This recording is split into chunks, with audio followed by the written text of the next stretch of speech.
Estamos aquí con el doctor Armando Martínez Garnica para llevar a cabo una entrevista. Doctor, muchísimas gracias por su amabilidad, por recibirnos en su agradable casa. Con mucho gusto. El doctor Armando es bachiller en Filosofía y Letras del Colegio de Santander Bucaramanga, licenciado en Historia y Geografía de la Universidad del Tolima, Ibagué, y doctor en Historia del Colegio de la Ciudad de México. Doctor, esta entrevista será publicada para la edición del mes de marzo de la revista virtual de la Asociación de Egresados de la UIS, capítulo Bogotá. Queremos en esta oportunidad resaltar su vida y su obra y adicionalmente hablar sobre su participación dentro de la Universidad Industrial de Santander y cómo la universidad ha participado dentro de ese desarrollo social, cultural y económico de la región. Vamos entonces a dar inicio a nuestra entrevista, doctor, y de antemano muchísimas gracias por su amabilidad. Hábleme usted de su vida, de su obra y de su hermosa magia como historiador. Pues yo escogí una posibilidad de existencia social, que es la posibilidad de ser historiador.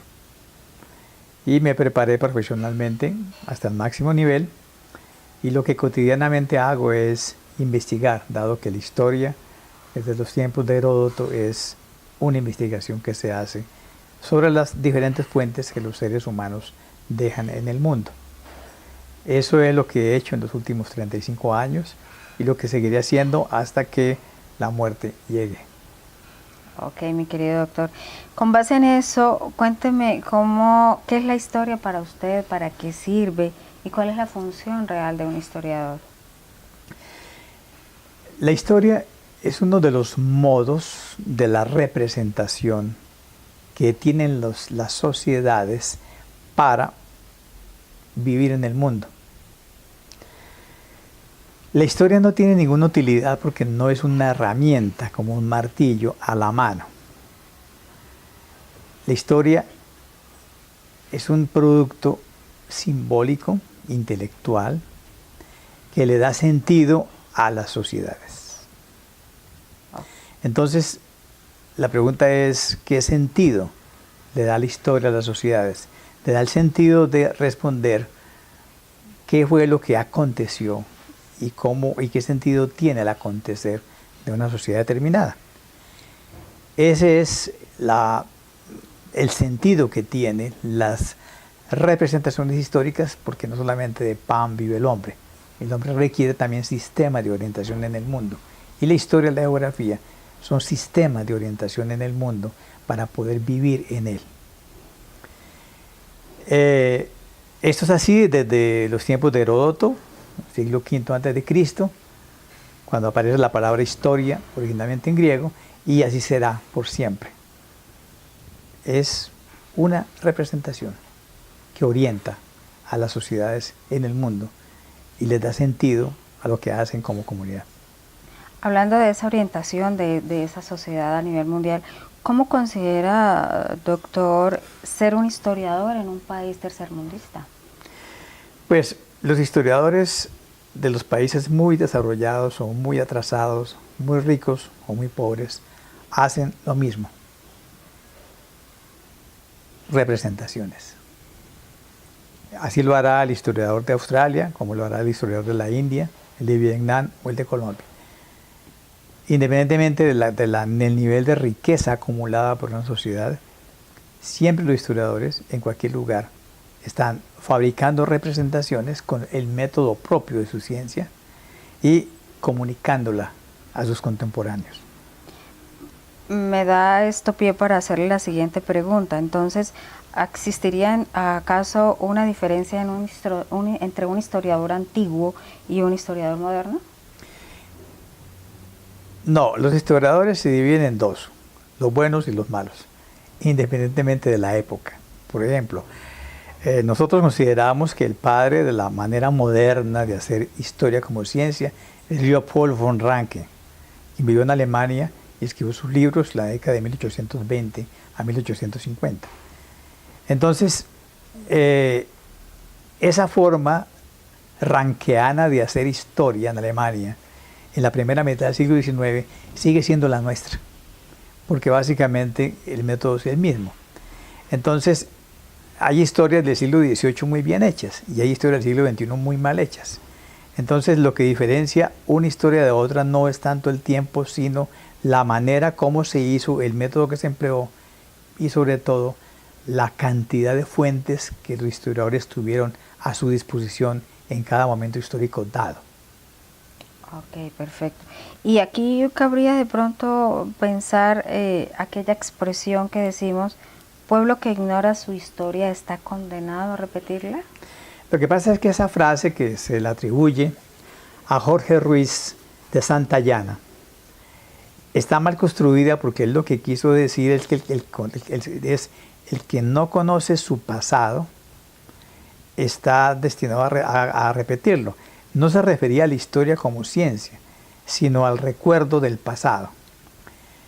Esa frase se ha interpretado mal siempre y nadie le encuentra al autor, pero básicamente se está refiriendo a la memoria, no a la historia. Y el problema es que la memoria es selectiva y los seres humanos y las sociedades tenemos cosas que tenemos que olvidar y hay otras cosas que queremos retener como recuerdo. Una sociedad y una persona no pueden vivir si no olvidan ciertas cosas. Una nación necesita olvidar ciertas cosas para seguir viviendo. Entonces la frase tiene un problema y es que es muy mal interpretada, pero básicamente se está refiriendo a algo que hoy en día es muy importante, que es la memoria histórica. Nosotros estamos en un momento en el cual vamos a tener que saber qué tanto del conflicto armado vamos a tener que olvidar y qué tanto vamos a retener como recuerdo. Pero eso, cada sociedad hace el balance, porque nadie puede vivir con el recuerdo de todo lo que ha acontecido o no sobreviviría. Sin lugar a dudas, sí señor, cómo no. Ahora bien, vayámonos ya al área muy de docente e investigador. Tú has participado en el crecimiento de aquellos estudiantes, transmitiendo emociones, pasiones y haciendo de ellos personas que trascienden. ¿Cómo califica o cómo ves desde tu óptica como docente de la Universidad Industrial de Santander esas nuevas generaciones de estudiantes de historia? Bueno, en las últimas 3 décadas, la Escuela de Historia de la Universidad Industrial de Santander ha formado una generación nueva de historiadores profesionales que se comportan de una manera científica, es decir, usando métodos científicos y haciendo de eso una profesión. Pues el impacto social en Colombia y en algunas partes del exterior ha sido muy grande, porque les ha permitido hacer ciencia y les ha permitido comunicarla, les ha permitido investigar e impactar la sociedad. Eso hace 30 años parecía difícil en una universidad de corte industrial, pragmática, que privilegiaba la formación en herramientas, pero que en algún momento entendió que también la universidad tenía que darle sentido a la sociedad colombiana.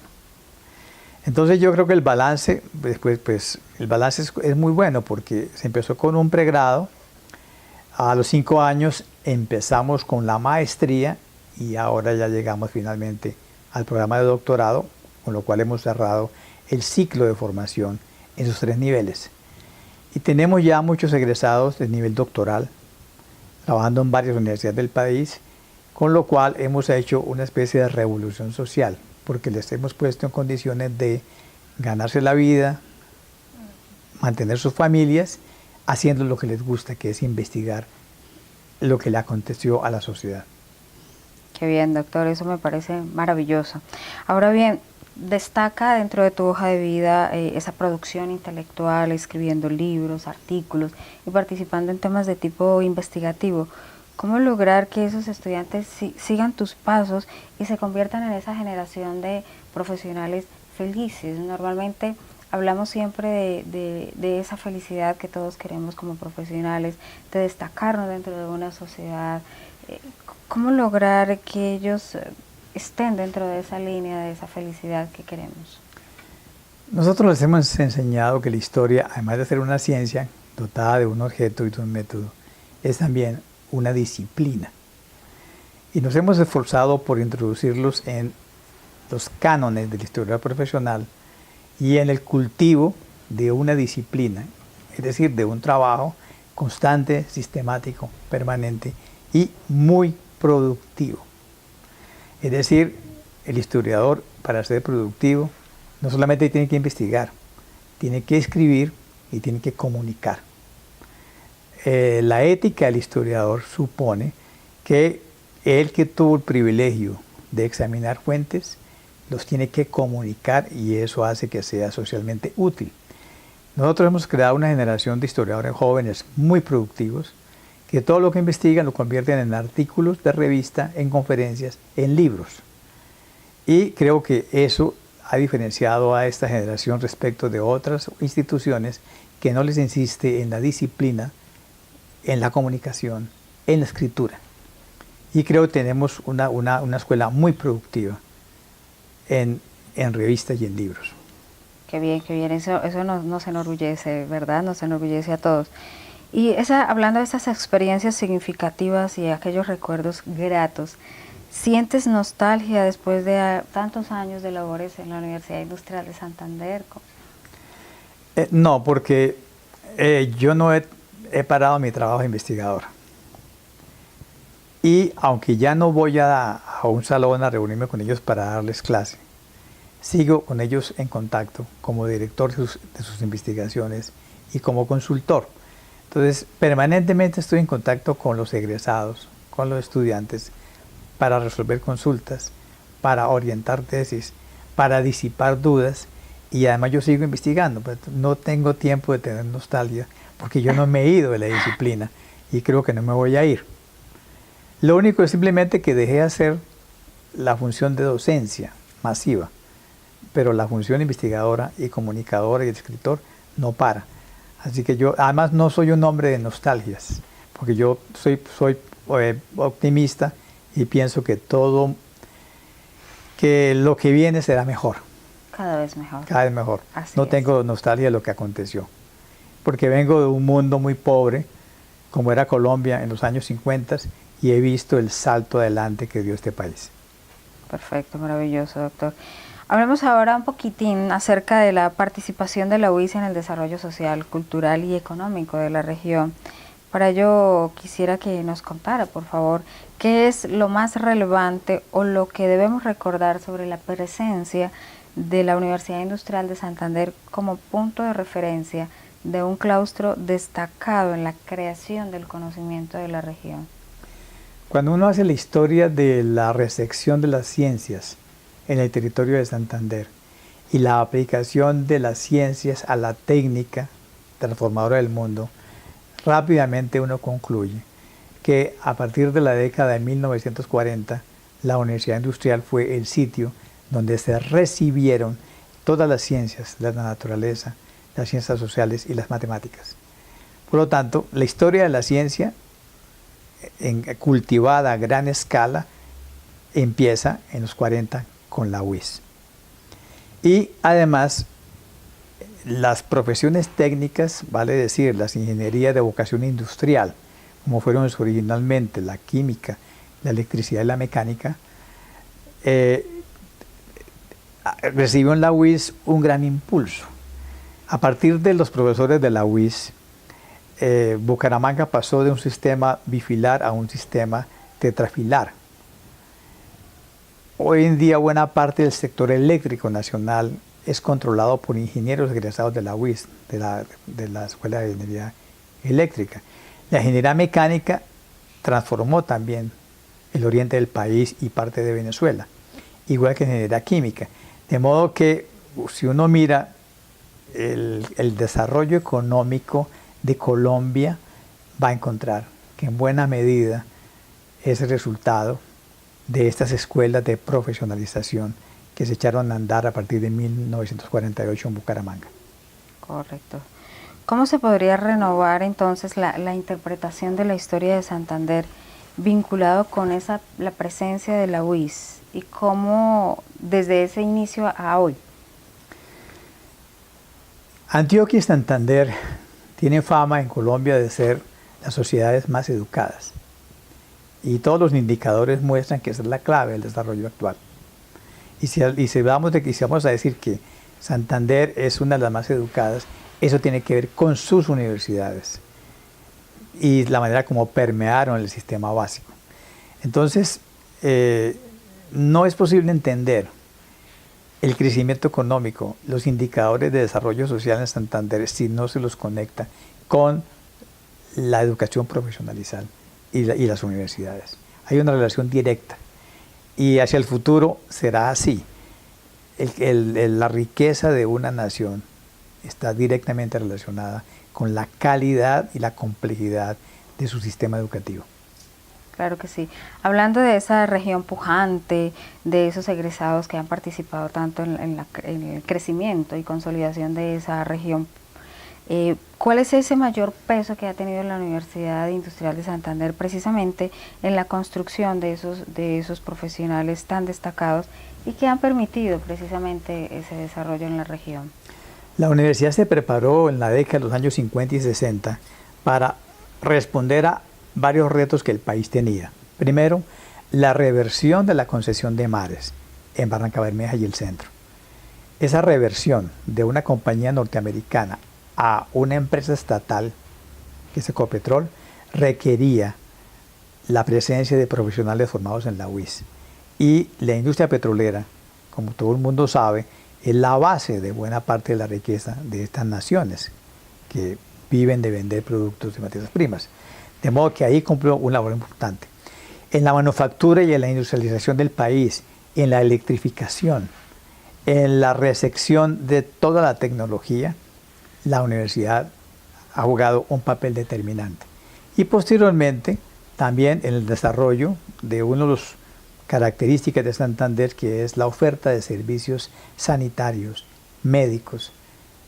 Eso no se explica sin las universidades que formaron los profesionales para atender los servicios de salud, que es una de las claves del crecimiento de Santander.